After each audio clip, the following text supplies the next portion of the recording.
Mi nombre es Diego Cañamero. Yo empecé en la lucha en el año 74, cuando tenía 17, 18 años. Sobre todo en el medio rural, en un pueblo que se llama El Coronil, de la provincia de Sevilla, Andalucía, del sur. La preocupación era el paro de los jornaleros sin tierra y unos salarios muy bajos. Nos preocupábamos de, en aquel tiempo, todavía con Franco vivo, teníamos que andar clandestinamente, haciendo reuniones, haciendo convocatorias. Ya en el 76, entre unos cuantos de jóvenes y gente no tan jóvenes, creamos el Sindicato de Obreros del Campo. Eso fue 1 de agosto de 1976. En septiembre del 76 me detienen y me meten en la cárcel durante unos días.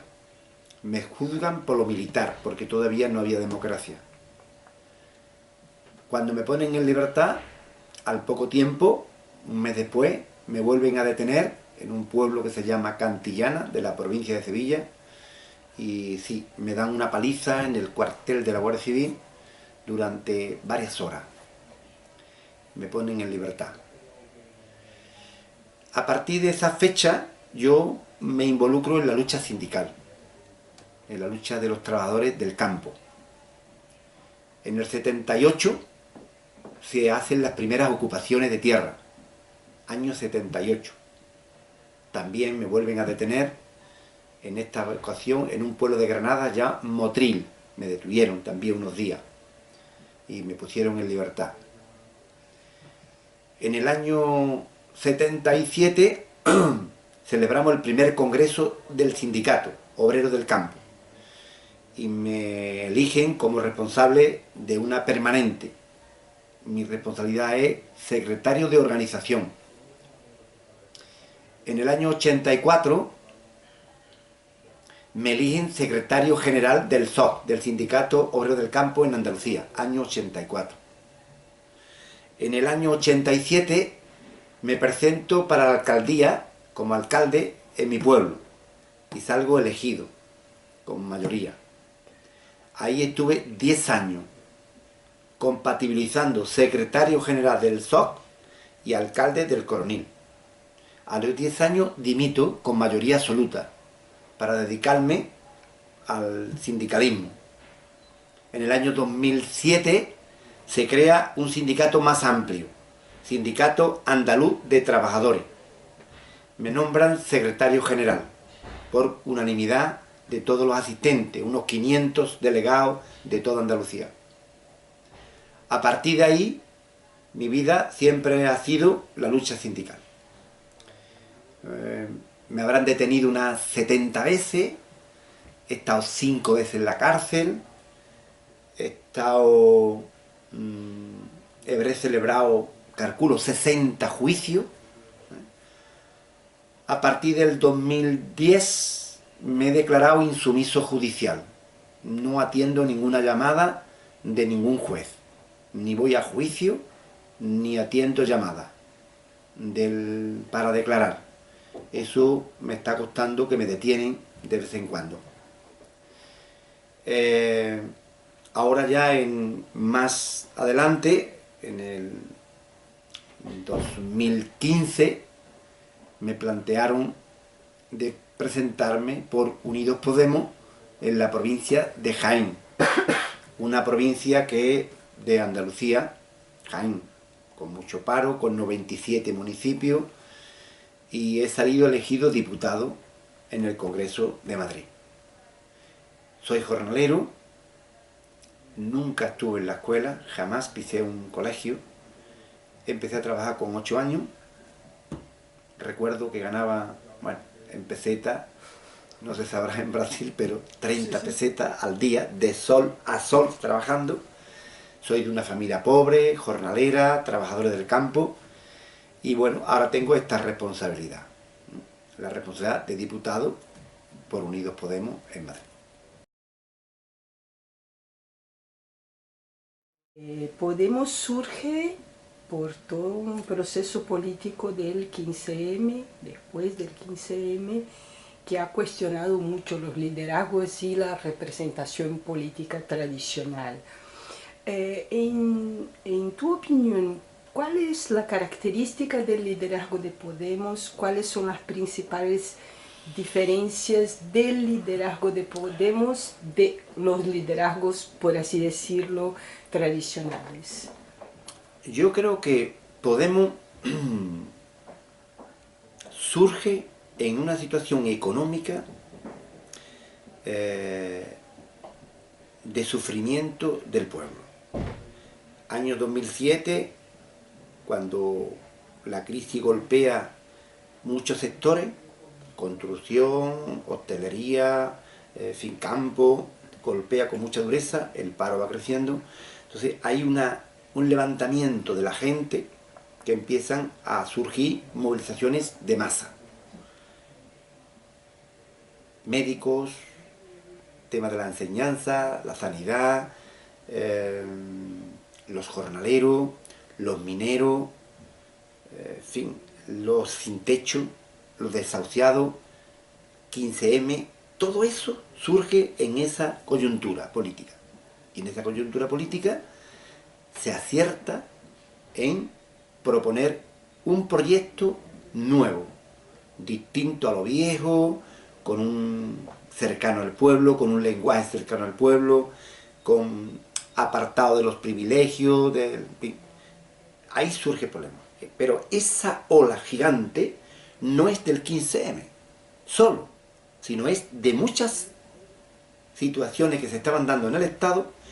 Esa rebeldía, esa situación de pobreza, de desamparo, de castigo generalizado a la población, no solamente ya a los parados, sino a los autónomos, a las pequeñas empresas, surge Podemos. Podemos es la representación de la rebeldía de la sociedad ante una crisis económica que golpeaba a los sectores más populares. Surge Podemos. Eso es el surgimiento con esa fuerza, ¿no? Y yo creo que Podemos no es una obra de ningún intelectual, no es la obra de los académicos, es la obra fundamentalmente de un pueblo rebelde que estaba cada uno luchando como podía y que Podemos los aglutinó Podemos esa expresión del pueblo. Y entonces el pueblo vio esa luz política. Y entonces eso ha sido Podemos. El tema de la representación política, ¿cómo está trabajando Podemos? Es decir, esto que algunos llaman proceso constituyente, está en las instituciones que a lo mejor no están organizadas de la manera como Podemos quisiera. ¿Qué ha aportado de diferente Podemos en este proceso político actual, en tu opinión? Hombre, yo creo que Podemos ha aportado casi todo lo nuevo. Sí, los surgimientos en el tema municipalismo ha sido una aportación de Podemos. Y entonces todos esos ayuntamientos que surgen en ese momento, surgen al calor de Podemos, de ese nuevo embrión político que surge en España, ¿no? Y yo creo que ha aportado gente nueva, caras nuevas, y sobre todo ha aportado ética de las que carece la política española. Porque la política española se ha caracterizado en un proceso no rupturista, no se rompió con el franquismo, no hubo ruptura. En el año 78, la Constitución del 78, no hubo ruptura, y entonces ha continuado los mismos vicios, la misma gente, todo continúa. Entonces, Podemos, aunque no se cortara con eso, pero representaba algo nuevo, totalmente nuevo, distinto a lo que había. Entonces, eso sí ha dado pie a que muchos ayuntamientos, con otros nombres, no de Podemos, pero tutelados por Podemos, surgieran con fuerza. Madrid, Barcelona, Cádiz, La Coruña, Zaragoza, ayuntamientos muy importantes. Por ejemplo, en mi pueblo tiene ayuntamiento también nuestro, que se llama Ganemos. Yo creo que es un proyecto en construcción. Es un partido joven, muy plural, muy abierto a la sociedad, y entonces todavía las piezas no están encajando bien. Pero el primer congreso Vistalegre era un embrión con su liderazgo y con una estructura muy piramidal. Segundo embrión, Vistalegre II, es un liderazgo con más apertura democrática, y a mí me parece que el tercero se tiene que abrir mucho más. Porque la democracia tiene que llamar en todas las puertas.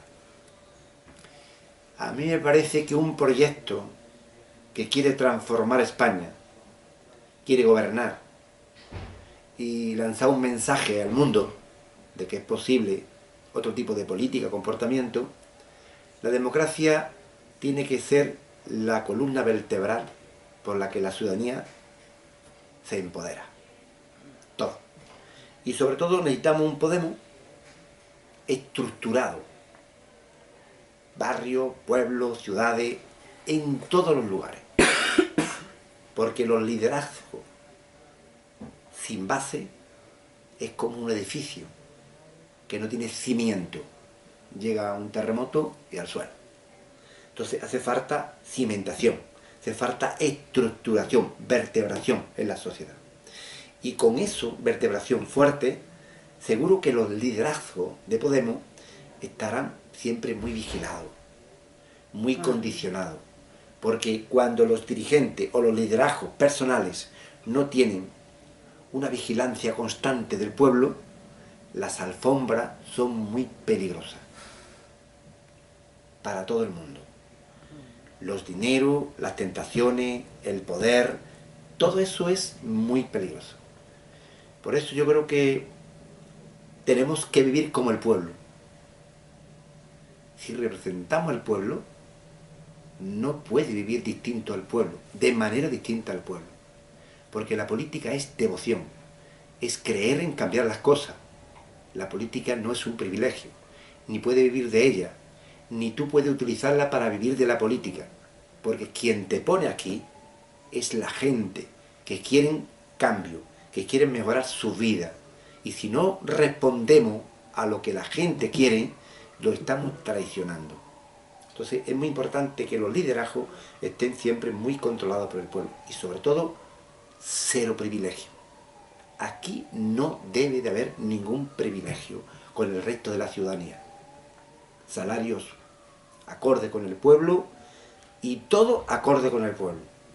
Y si tú trabajas más, es porque es un compromiso de militante. No, la política no es una profesión. La política es devoción. La política es como los misioneros, que se van, no piden nunca nada a cambio. O por ejemplo, aquellas religiosas o religiosos que trabajan para nuestros abuelos, para nuestros padres, y nunca pidieron nada a cambio. La política tiene que ser eso. Si no, estaremos desvirtuándola y estaremos prostituyéndola. Es muy importante eso. Si no es eso, mejor que te vayas a tu casa. Simple y llanamente decir que cuando tú eres un dirigente y no responde a los intereses de la gente, del pueblo, deja de serlo. Eres otra cosa. Pero es muy importante que un dirigente responda a los intereses de quien te ha puesto. En el momento que no responda a los intereses de los que te han puesto ahí, que se lo debemos todo a la gente, tú dejas de ser ya un representante del pueblo y un dirigente del pueblo. Será otra cosa, pero no. Tienes que vivir como la gente, ganar lo que gana la gente y sobre todo estar muy cerca de la gente.